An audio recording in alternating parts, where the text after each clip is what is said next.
Sound design. The biggest mistake that I see people doing is to approach the problem as one big massive entity. I think that people just kind of jump to the whole thing without any like logical sense. Sound design. Sound Design Live is produced independently by me, Nathan Lively, in Minneapolis, Minnesota.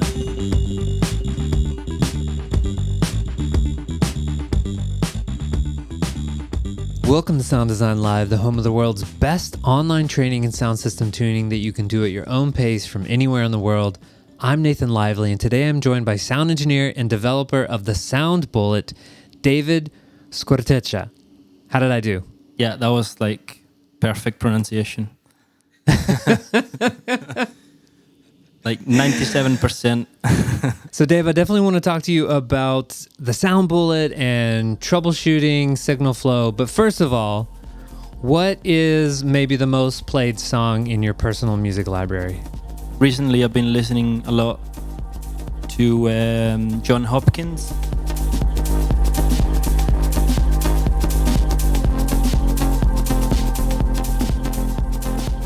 But then apart from that, Unknown Mortar Orchestra has been played quite a lot.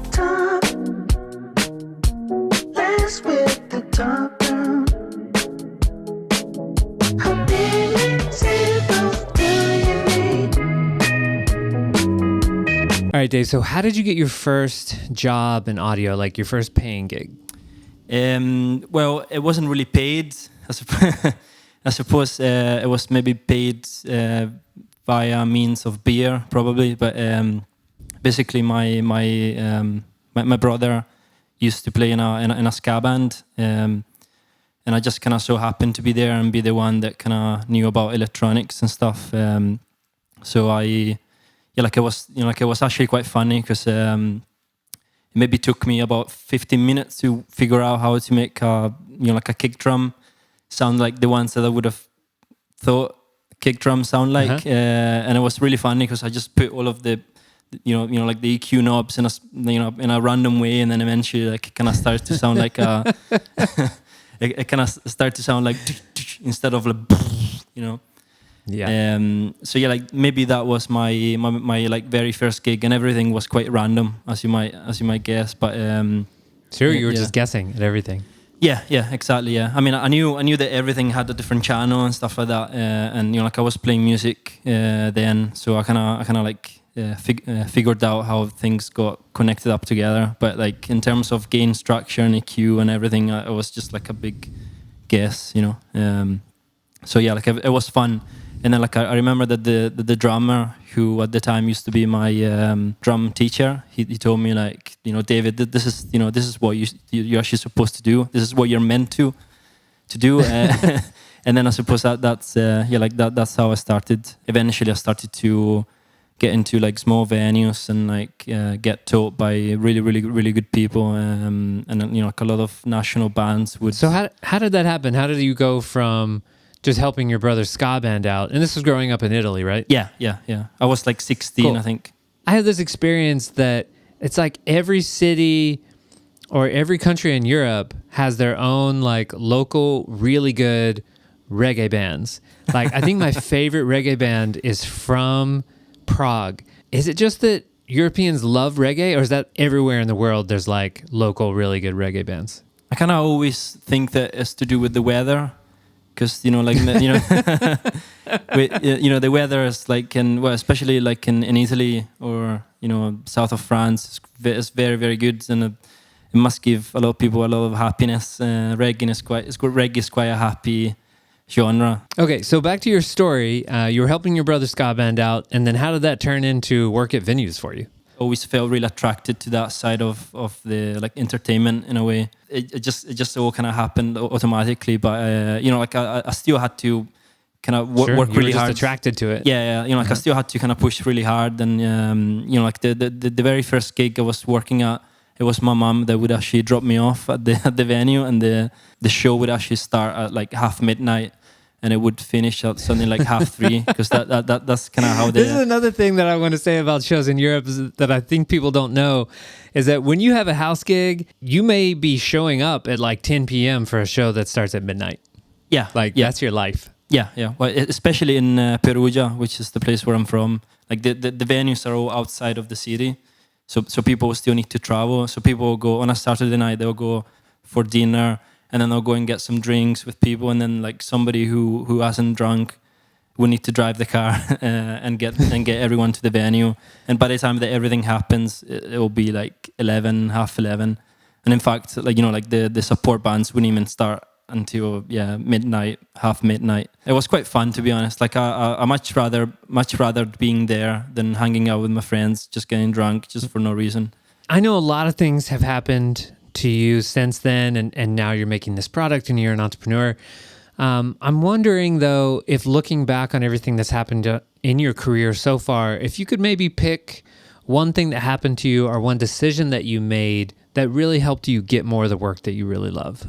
Definitely a change in my attitude. I found that the less pressure I put onto wanting to get bigger gigs or like wanting to get paid more or like keeping really tight my clients or whatever, like the more I released the pressure on stuff, and the more I wanted to kind of have fun and also sort of like find the kind of happiness in things, because like when it's a very common pattern that you work in a live industry in front of people that are all getting drunk and like everyone is having fun, but you're actually like struggling, and you started like at 8 in the morning and you won't finish until 2 in the morning. So like it can be quite frustrating, but I kind of like switched something in my head, kind of like this is actually what I want to do, and like kind of I basically kind of started to not care in a way, which doesn't mean that I started to not care about how well the gig went, but not. I wouldn't put so much pressure into it, and that seemed to have sort of like revolutionized my career in a way. Like I started to get so many more offers and a lot of like much better gigs, and I started to like because I had this attitude, I started to socialize with bands more. I started to be more open, more chatty, and then bands would like come back to me and say like do you want to mix our band on Saturday, or like that was really good, David, do you want to do this again? And so it's kind of like it worked both ways, but obviously because I opened up to it, I kind of like attracted more of it. So that's like that's definitely been one change of attitude that really made my career much better, and that was maybe like 4 years ago or something. This mindset shift that happened that helped you not only enjoy your work more, but also people could kind of sense that in you and were attracted to it, but you don't remember how that happened, or if there was like an event that was just like really upsetting and like changed your mind. I'm Italian, and I live in Scotland, in Glasgow, and I think I was really struggling with being there, with being in the city. Like stuff wasn't really doing it for me. Like the weather wasn't great. I wasn't really in an amazing path. I thought I was like worth much better than that. So I sort of like decided that like I was gonna leave the place, and like I always had that thought in the back of my head, but never really acted on it. And then when that became a plan, when I was like I'm gonna leave in like 4 months, so if stuff goes wrong, like I don't really care. It's actually then that stuff started to go really, really well, and it's not just in my career. Wow. Also, like I started to like tight relationships with like local people, which kind of seem to be quite hard in general. So like everything kind of started to go much better. I've experienced the same thing that you have, which is that when you're about to move, then you kind of release, you don't realize that you were grasping so hard to some of these things, like some of these relationships, or like you're pushing for this thing to happen. And then all of a sudden, when you stop pushing, somehow it just happens, or relationships become easier because you stop trying to sort of make things happen, and then you're just sort of enjoying yourself. And it's so funny. I'm sure other people listening have experienced the same thing. Yeah.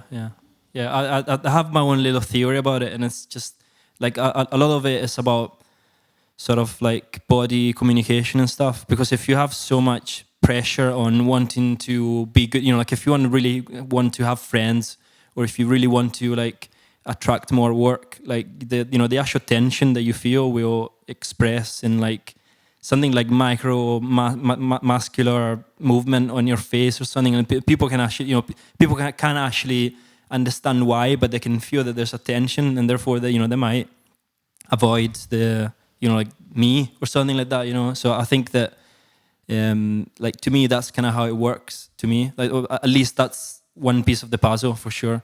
There's a lot of communication that goes on between people that's not just the words they say, right?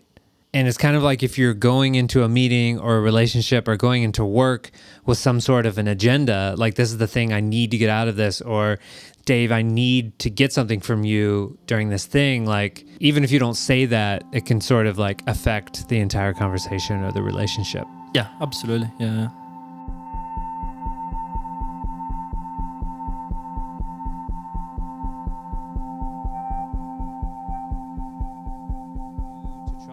Signal flows. So you've worked with a lot of people over the years. You've done a lot of troubleshooting of systems, like, or maybe what were some of the first things that you did wrong? So let's just first talk about like some don'ts when it comes to troubleshooting. The biggest mistake that I see people doing is to approach the problem as one big massive entity. So to like dissect that what could be causing a problem could be one of the elements within the chain, like within the chain links that get from the source to the receiver, or whichever chain we're talking about.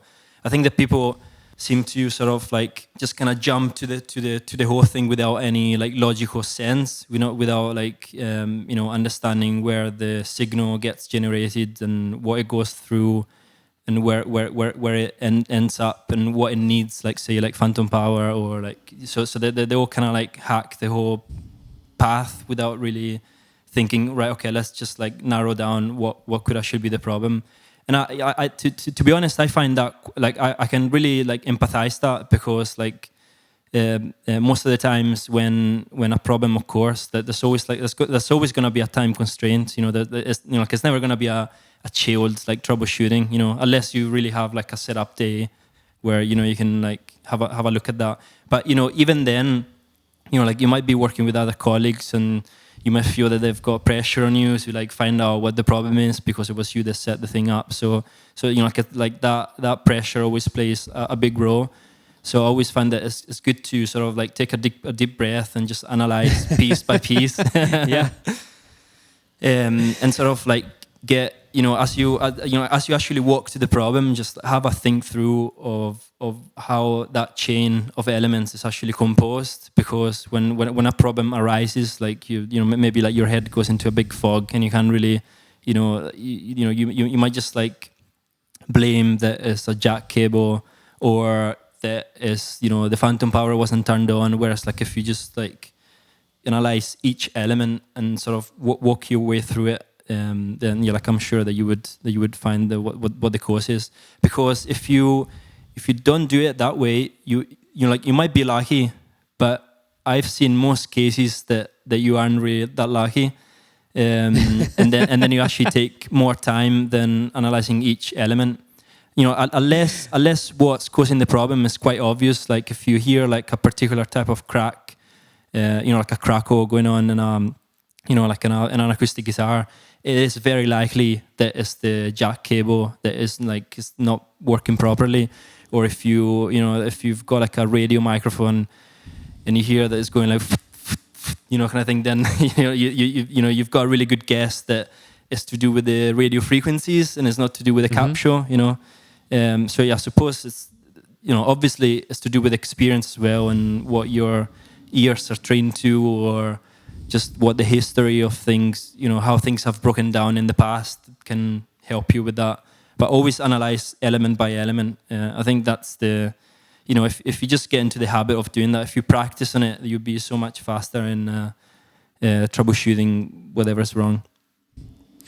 Yeah, I totally agree with you. And as you're talking, I'm thinking of a common situation, which is something like solving feedback. And it's this balance, as you mentioned, right? So if you are in the middle of the show and you need to solve microphone feedback as quickly as possible, you're going to have like a big combat audio solution that's coarse and global. Imagine like a filter that goes down on like every output everywhere because you just need to solve the problem. And that's like the worst thing. But ideally, you want like a very fine-grained local solution that solves the one problem at the point where it's happening.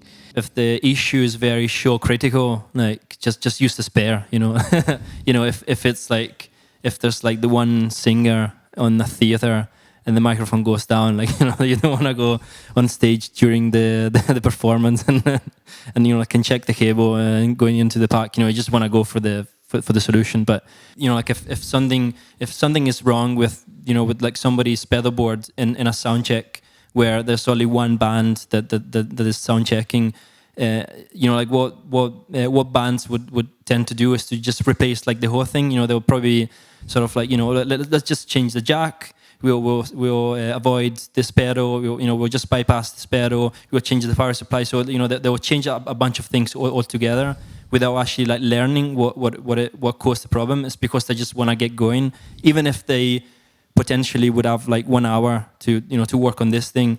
So if that occasion would occur to me, I would still want to go through the process of analyzing each element, even if it's not necessary for that scenario, just because then I can get into the habit of like analyzing things in a thorough way, so that the next time that happens in a rush, I'll actually be able to troubleshoot it faster.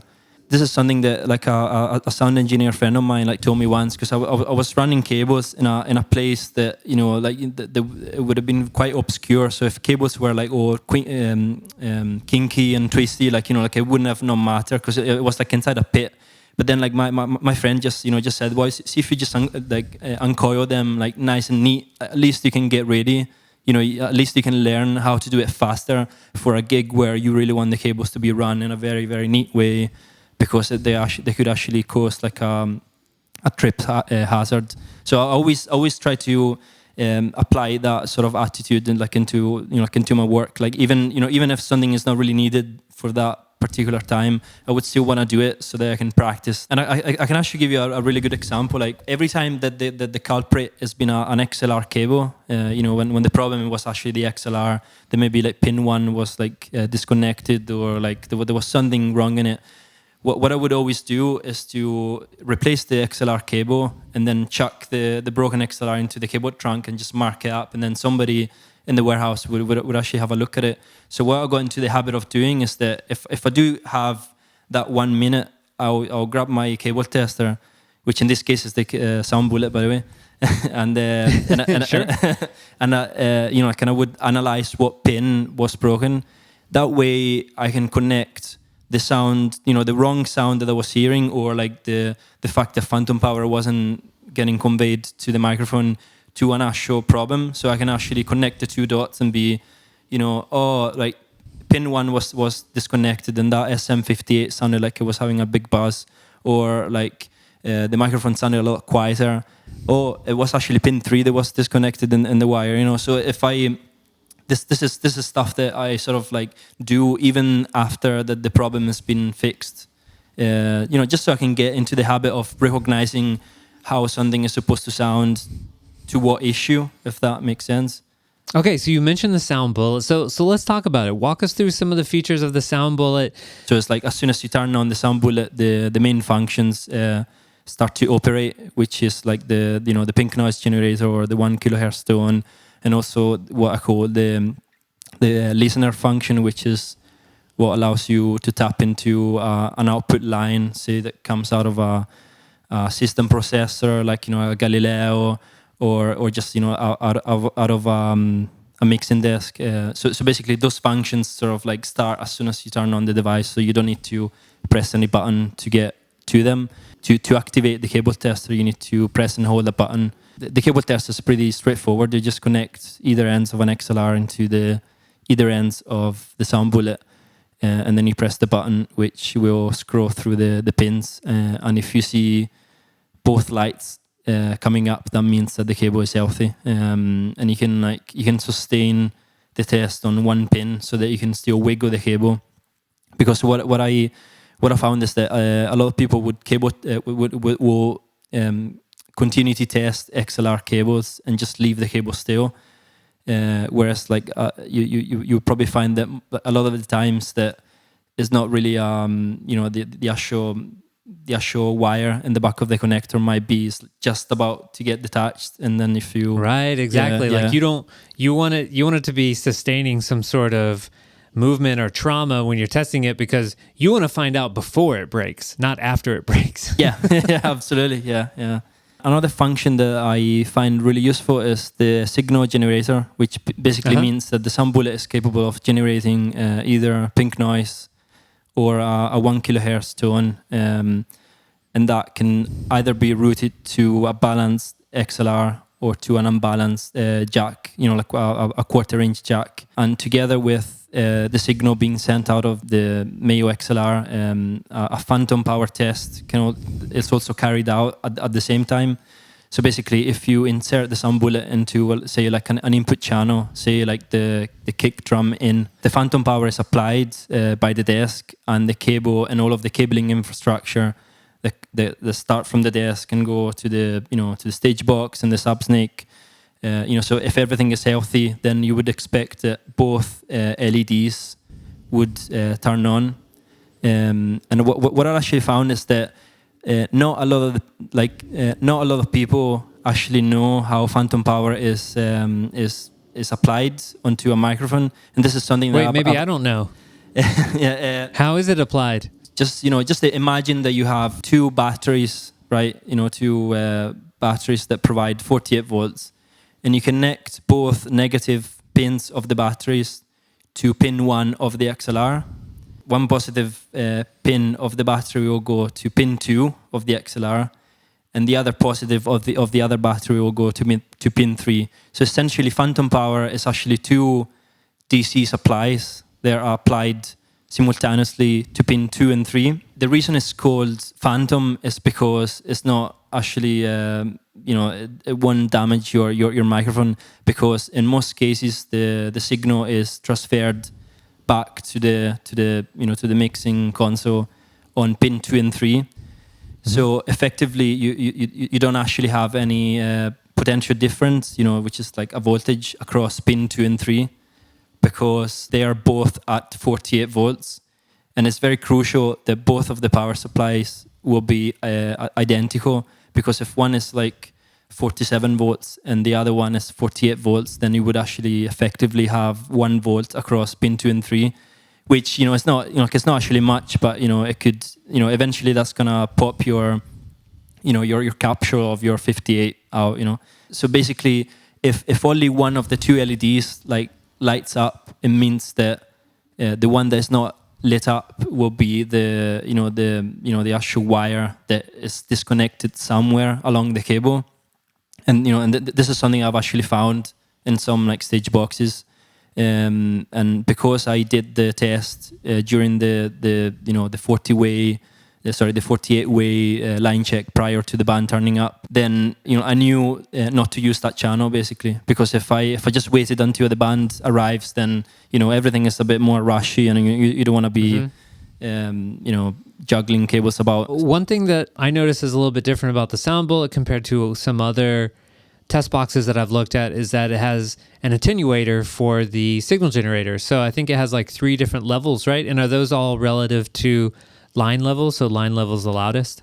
So I basically used different versions of the sound bullet on the field, and I sort of like worked out what would actually be the most usable level at which I would need to generate my signal. Some devices will generate a tone at +1 dBu, which is basically which is a signal that will essentially give you 0 dB on a VU meter. And I would find that really dangerous if you connected that into the back of a speaker. Say you're flying, like a whole bunch of self-powered speakers, and you want to check that the XLR loom is working just as the PA goes up. If I had fired like +4 dBu into a box, I'm really sure that people will hear it, and it'll probably need no optimization required. Essentially, I just went for -10 dBu, which is which is a sort of like kind of strong signal, but isn't so strong that if you connect that into the back of a Meyer Sound mica, that that would be so loud that it would be like unbearable. You would still hear it. You would hear it from the other side, but it wouldn't blow people's ears off. I decided to go for -40 to be the quietest, which sort of is very close to a mic signal, like a mic level signal. And to be honest, it works really well. The way I worked out the -40 was to generate a signal and average what the first LEDs of the input meters will light up with, like the major brands of mixing desks. So I tried, the usual Midas Pro 2, Digico, SD series, and I've tried like Allen Heath stuff and like Soundcraft. I've tried everything so that at least I could, if I had a -10 dB, a -40 dBu, at least like a couple of LEDs would actually turn up so that you can actually see something. So if the preamp is all the way down and I set it to -40 and plug it into a mic input on one of those consoles, then at least one of the LEDs on the channel strip should light up. Yeah, that's correct. Apart from the fact that I haven't worked that out with the gain all the way down, but I have done that with the gain as you would find it as a factory default. So if you opened up a completely start from scratch scene on a Pro 2, like the gain isn't at I think the gain is at 0. It's not like a -6 or something like that. So like I sort of like worked this out with the gain as it is found on a default show file, basically.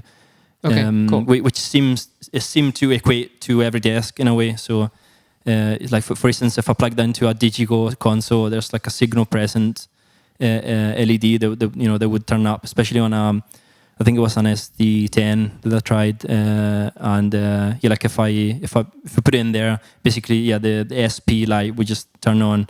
And at least you can see something instead of having to gain it up. I have used a really great little key thing that is made by an UK company called Flat Keys, and it's called Ping, but instead of the I, it's got an exclamation mark. An exclamation mark. And like I think that's been a very invaluable tool that I always had with me, and like in fact it's the one that I still have with me. But the only thing I've found not very useful about it is that the signal will be generated like way too low.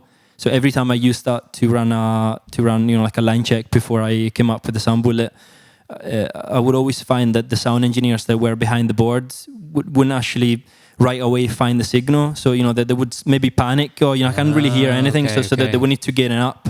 I think that the only good reason about that is that at least you can test your gains. If there's such a thing, but I think that you'll hear if there's any noise in the line. But I think gains work. So, and my guess is that this doesn't get loud enough to test unpowered, passive speakers. So this isn't something that could replace a cab driver, right? No. Okay. Although that's the sort of like maybe next project. So I would like to do something like that. But that's a completely different circuitry. It would be a different form factor as well. I mean, the cab driver is really big so that you can plug in like NL4, NL8 and stuff like that. I am the inventor of the sound bullet, but I'm also like the first user. It's just something that I really wanted to have, so I invested like 2 years of my life to make because I wanted it so desperately. And in fact, I even had my own little prototypes that didn't even work before. Just because I really needed something like that. And what I found very like invaluable about it is the fact that it's so small and compact that you always have it with you. Like that is sort of like that's one of the main characteristics of it. Because I have had really great tools in my gig bag, but the problem is that they are in the gig bag. Well, this is another way that I think the sound bullet is different than some of the other test boxes that I have. Is that the one I have, for example, from DBX is great, but it's the heaviest thing in my bag, and I've talked to other people who just stopped carrying testers with them because they're just so heavy, and you're taking stuff on planes. Like, you have to pick and choose what goes into your bag. So what's cool about the sound bowl is that it basically fits in your pocket, right? Basically, from the start, everything that's been conceived about it was formulated so that it could still fit in your pocket. Even the case, like, it comes with a little protective case, like a fabric case. I've stressed so much about this case being like the smallest thing ever, so that it would take as little footprint apart from the one of the sound bullet. And even like we took like weeks to figure out a way to fit the 1/4-inch jack inside, so that it would protrude as little as possible, so that it wouldn't it wouldn't be back in your pockets. And also like the volume knob that it's got. We wanted something that's like tapered, so that it's like as small as possible, but still you would need to be able to use it. Tell me how you're using the speaker built into the sound bullet then, because I'm curious about that. Absolutely.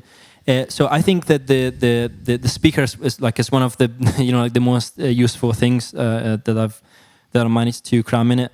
And I literally mean cramming in it, because the space isn't really much in there. How big is that little speaker?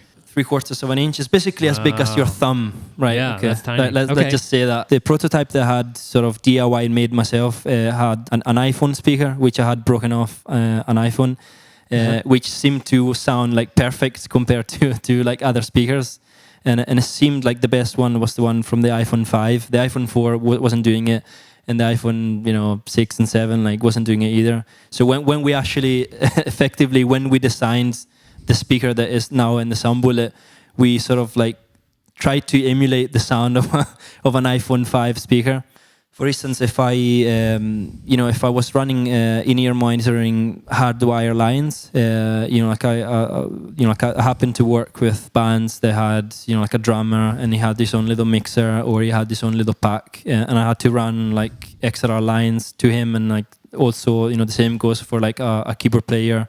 So what I would essentially do is to generate pink noise by the sound desk that I'm using to do monitors, and I'll just kind of quickly, either run to that male end sitting on the drummer stool and plug my sound bullet into it, or I might just like send somebody to check it for me, and then essentially you just plug the male end of the XLR into the sound bullet, and the pink noise that you're generating, or if you're generating 1 kilohertz tone, you would be able to hear that nice and clear through the speaker.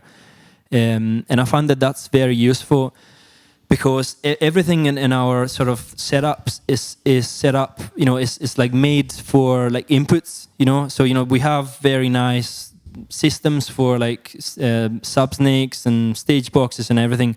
But when it comes to sending signals back to the stage, you always need to sort of like deploy some sort of like Frankenstein way. So you might need to seg swap, an input line of the subsnake, from male to female, from female to male, or you might just need to run a really, really long cable.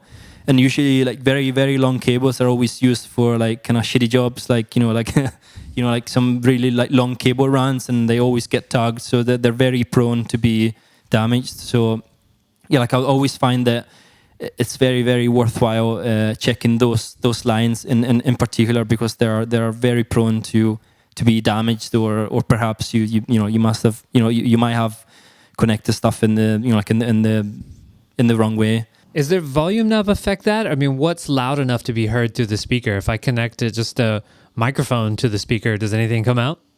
So if you connect a microphone to the speaker, the sound bullet isn't designed to amplify that, which is sort of like, it's maybe like next on the list to implement into the sound bullet. But the reason we've kept it off for the moment is because if you then plug a line signal into the sound bullet effect with a gain that would suffice for a microphone, then you would like blow up something within sure. either like the speaker or the amplifiers within the circuitry. If that was something that was in place, we need to have some sort of intelligent way to detect if you're indeed plugging in a microphone or like a line coming out of a desk. Although if the sound bullet has a speaker, but it's also got headphones output. So, but essentially, whatever goes to the speaker will go to your headphones.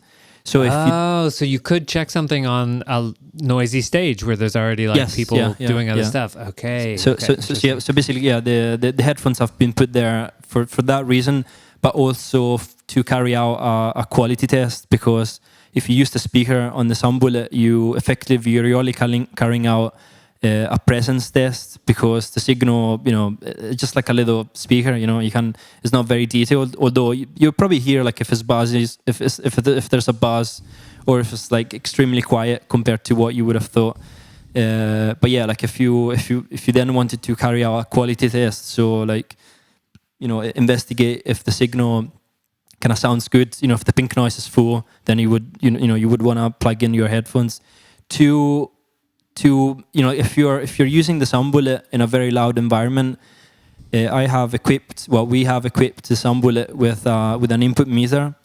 So effectively, if you plug a signal coming out of a desk into the sound bullet, if this signal exceeds minus 25 dBu, I believe, there's a little green light that turns on, and that is called the signal. And then if the signal exceeds plus 10 dBu, which indeed is quite loud, the peak LED will turn on. Okay. This is like a little feature that I'll put there in case you're using the sound bullet in a very like loud environment, or if you can't quite reach, the sound bullet with, if you can bring the sound bullet to your ears for some reason, because the sound bullet can be plugged into a stage box, so you can really it's maybe a bit hard to sort of get to it in a way. Yeah, what's interesting about the form of this for people who are just listening to this and haven't seen it yet is that it has XLRs on each end, so you don't need an extra cable necessarily. You could just shove it into an XLR connector. You don't need a cable in between. Everything has been designed so that the sound bullet could fit into space constraints given by, say, like an XLR patch bay. So say like the back of a desk. You might have a lot of XLRs connected to the back of the desk. So you can extract one of the XLRs and plug the sound bullet into the input. The sides of the sound bullet wouldn't fight with the adjacent connectors. Is there another feature we could talk about how to actually use it in the field for doing troubleshooting? My favorite feature ever, since I seem to have done more monitor gigs than front of house gigs or PA tech gigs, is the jack feature. So basically, the sound bullet is provided with a very small jack-to-jack connector. It's basically like a little shaft. It doesn't, it's not interconnected by a cable. It's just like it's just like a shaft that's got two male jacks it's like on either male to male like turnaround of just a TS connector, right? Yeah, TS to TS. So basically, if I have a really busy stage and I need to do a really quick changeover. Like so many times I'll go on stage and I can line check each microphone, and that's fine because I can just go to the microphone and tap the mic. But every single time I would turn up to a DI box, there's always this like dilemma going on with like, will I just unplug the back of it? Will I just unplug the back of it? And what if the front of house guy has got his headphones or his in-ear monitors indeed in his ears? Is he gonna just get a big bang? Or will I just unplug the XLR and connect a 58 instead? But then that wouldn't really take into account the phantom power. Will I just go and find in my gig bag a female XLR to jack, and then go and find a 58 from the drawer and connect up? It's always been a bit, a bit of a sort of faff about, and it's never been a really quick thing. What you can do with a sound bullet, and what I'm really proud about, is the fact that you can just connect this like little jack to jack into the sound bullet itself, and then you can connect the sound bullet straight into the DI box while generating pink noise. So yeah, like essentially that way you are testing the XLR, the phantom, which will turn on the DI box if indeed the DI box is active, and also you're testing the front female jack of the DI box, which indeed I've seen breaking a lot of the times. Mm-hmm. And I had to do like lots of changeovers where I had like 20 DI boxes, and I did find some of them were patched wrong. So yeah, like I'm glad that I had to use the sound bullet for that. So yeah, like I think that's one of my favorite features. And what do you set the signal level to then on the generator when you're testing a DI box? I would usually set it, this is just like an empirical level, but I would usually set it at minus 20 dBu, because if I had set it up at minus 10 dBu, usually DI boxes get used most commonly maybe for acoustic guitars, and acoustic guitars won't need to get gained up, unless you're using it for a keyboard, obviously. But yeah, so if I plug the minus 10 dBu, it would, whoever is gonna have his headphones on and the PFL on is gonna jump off the front of the house riser. And if I use the minus 40, I think it's a bit too much, like too quiet.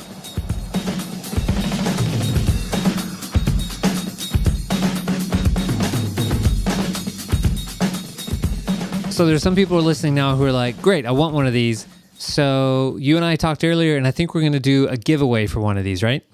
Yeah, that's correct. I'm happy to do that. Somewhere on the page with this podcast, I'll have a link to the giveaway. We'll run it for 2 or 3 weeks, and then a winner will be drawn at random, and then we'll just send their email over to Dave, and he'll give you a coupon or something. You'll be able to order it from the site. So if you want to enter that giveaway, look for the link on the page with this podcast. So thank you for that, Dave. I generally just really want people to have this thing. Like I want to see it everywhere. But because I think it's a very valuable tool. And yeah, it's like there's nothing better than knowing that, my little creature is being used. It's almost like I made some kind of like rock and roll album and people are listening to it. It's the same sort of satisfaction, and it's been going really well. A lot of people really loved it, which has made me feel really happy. As you were talking earlier, I was thinking about fun things you could do with it, like make custom ones that have the switch so that you could switch the generator between 1 kilohertz tone, pink noise, and my favorite song. And then it just plays my favorite song as soon as you switch to it. Well, see, to be honest, the very first prototype that I made myself, it took me about 4 months to find all of the parts. It's basically like a whole lot of like little PCB boards and stuff like that. And it took me 9 days straight, 8:30 in the morning to 7 in the evening every day to make this like super crammed prototype. And the way I was able to generate pink noise, because I'm not, like I have studied electronics in high school, but I'm not like some sort of engineer. So the way that I would generate pink noise is to actually stick a file of a pink noise tone into a micro SD card and fire the micro SD card into a really, really tiny like MP3 player, like a very, very, very small one. And that's essentially how then I would generate the pink noise. But then because I got carried away, then I started to stick like a lot of songs into this micro SD card. So I'm currently the only one that's got the one and only sound bullet that can play songs. But yeah, like unfortunately that's not a feature that is available onto the commercial ones. That's funny. I'm afraid. No, I think that's perfect. You, the creator of the sound bullet, should have all of the fancy features like being able to play songs. Yeah. You've done a lot of great things in your career. Let's talk about maybe some of the not so great things you've done. Tell us about the biggest or maybe most painful mistake you made on the job and how you recovered. I was working in a theater. The support band had just finished playing, and I was running the stage. I was doing the patch and the monitors. When we were to reset up the stage for the main act, and it was like a jazz festival, something happened that we weren't told about. Basically, a fire curtain had to be dropped down onto the stage of the theater. And if somebody doesn't know what a fire curtain is, it's just like a big LED panel that isolates the venue from the stage in case there's a fire. Yeah, it's really to protect the audience from a fire that might start. So yeah, basically they had some health and safety regulations by which they had to show these fire curtains. All of the monitor wedges and a very sophisticated pedal board for a trumpet player were on the downstage side of the fire curtain. So like on the front. And this fire curtain was dropped down and it stayed there for the whole duration of the changeover. And what the organizer had hoped was that the fire curtain would just go up and the gig will start. We changed the drum kit, we changed the bass, cabs, the guitars, there's keyboards added and stuff like that. So we checked everything, but the only thing that wasn't checked was a pedal board that a trumpet player was using. So basically, as the fire curtains goes up and essentially the main act starts, the only thing that wasn't working, guess what was? The sax pedal board. The trumpet. Of course, the one thing you didn't test. Yeah, exactly. So basically, I was left by myself on a very, very brightly lit stage and a very, very dark audience to sort of like troubleshoot this issue in the middle of the show, or while they're waiting to start. Yeah. There was some like announcement going on saying like, "Hey, this is such and such band. There you go, claps. Like the audience claps, and there's the you fire on stage curtains by goes yourself. up." Yeah, exactly. So basically, I was it was extremely funny. I can tell you that. I didn't have a refined troubleshooting approach as we were discussing earlier. So I sort of like I started to have a go at the jack patch cables in between the pedals, and then I looked at the XLR, and then I went back to the stage. I went back to the stage left area and I checked my patch if the patch was correct. Then I went back to the stage, and then I went back to the desk and I checked that the phantom power was on, which was powering up the DI box on stage.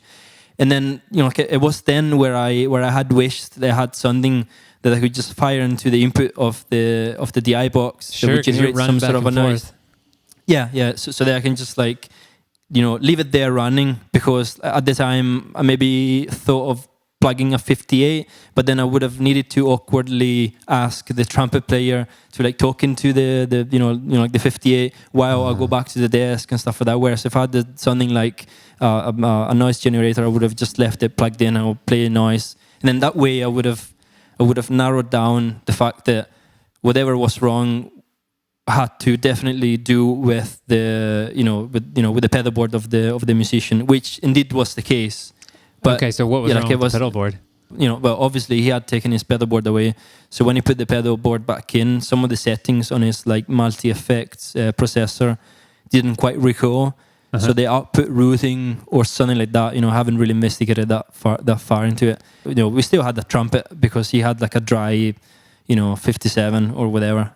He just didn't have his like miraculous effects that he was that you really like. It was actually quite crazy effects. To be honest, I was very gutted about it. Oh no. After that scenario, I was like, all right, okay, I'm gonna make this thing because I really desperately need something like that in case this issue arises again, because that was really bad. So Dave, I have to share with you that I was working on a musical at a theater that regularly closed the fire curtain. I can't remember why, if they did it every night or if they just did it regularly to test it. And in this musical, we had decided to place a UPM 1P as a little stage monitor, just kind of hidden, propped up as like an infill, but it was right under the fire curtain. And one day when I was working on that show, I forgot to strike it. And that was the day when they closed the fire curtain and it crushed that UPM 1P. And if you know how much Meyer Sound speakers cost, they brought that in and showed it to me totally destroyed. And I was like, oh my God, am I getting fired now? And luckily I had a really cool boss, and somehow he worked it out with management and I didn't get fired. But that was an amazing moment where I was like, A, I'm never going to do that again. And B, oh, now I can see inside of a UPM 1P and see how it works. I'm actually impressed that it was the fire curtains that won instead of the UPM, because the Meyer Sound speakers are so loud. They are, and I think it stopped it from closing all the way. All right, Dave, so we've talked a lot about the Sound Bullet, but I'm sure you have some other tools in your work bag. Do you want to pick one or two things that are either special to you or unique you can tell us about? All of the standard ones, like like a Leatherman, a whole bunch of Sharpies, and I have like a socket tester. Tell me about that. What socket tester do you have? So I have the UK version of it. You can find lots of different ones, but it's basically like a little socket tester that's got 3 lights on it.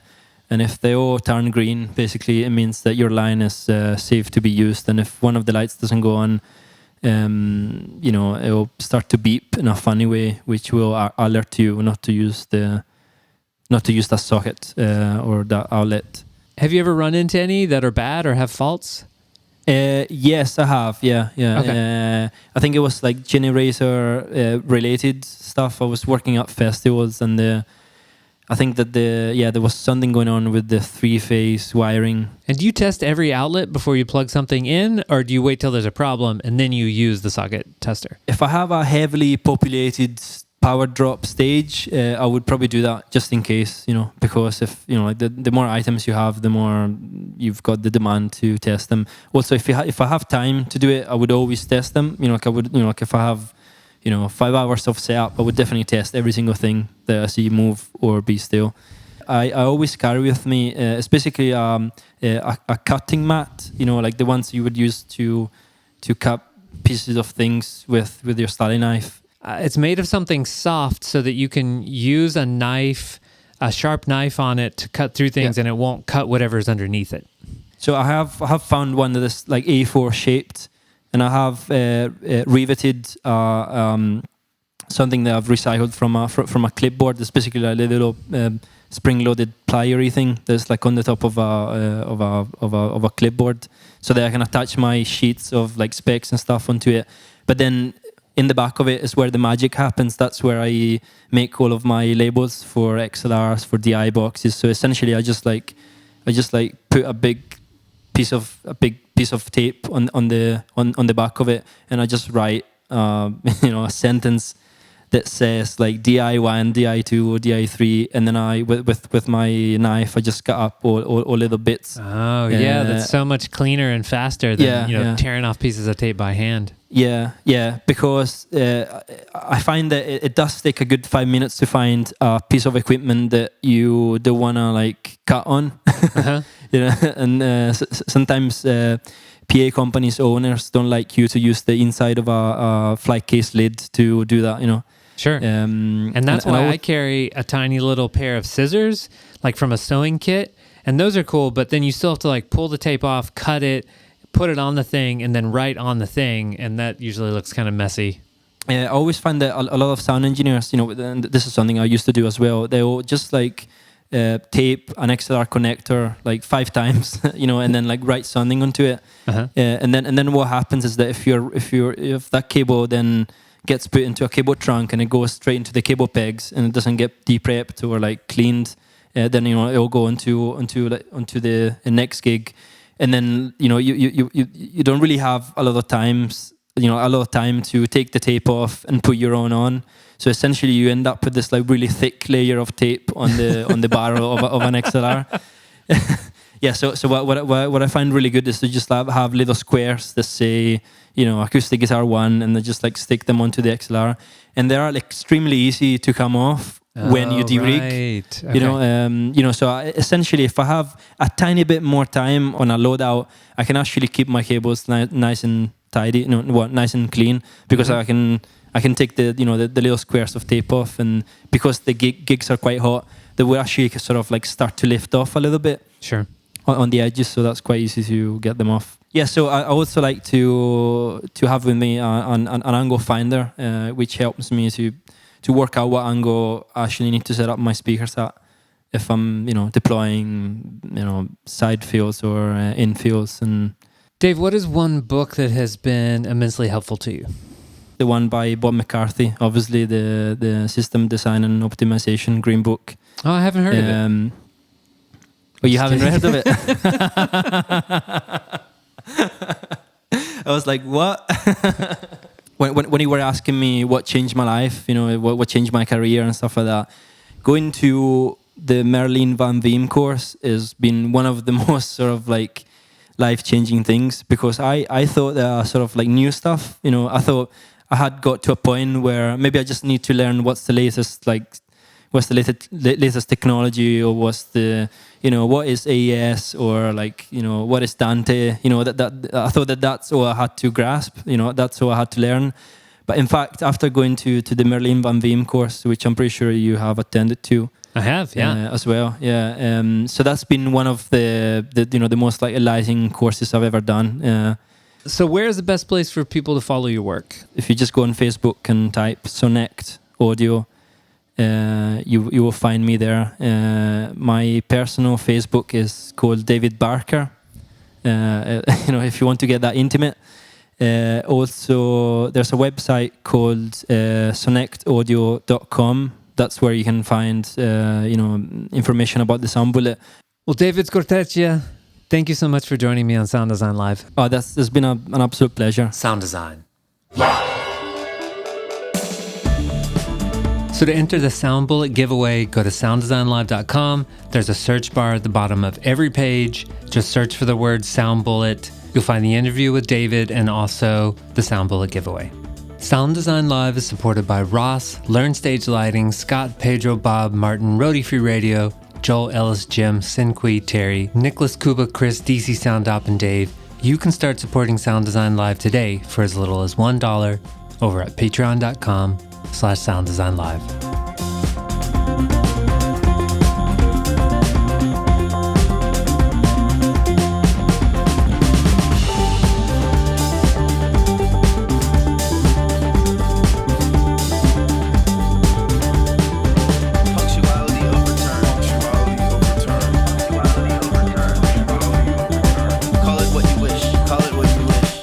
We wish it to exist.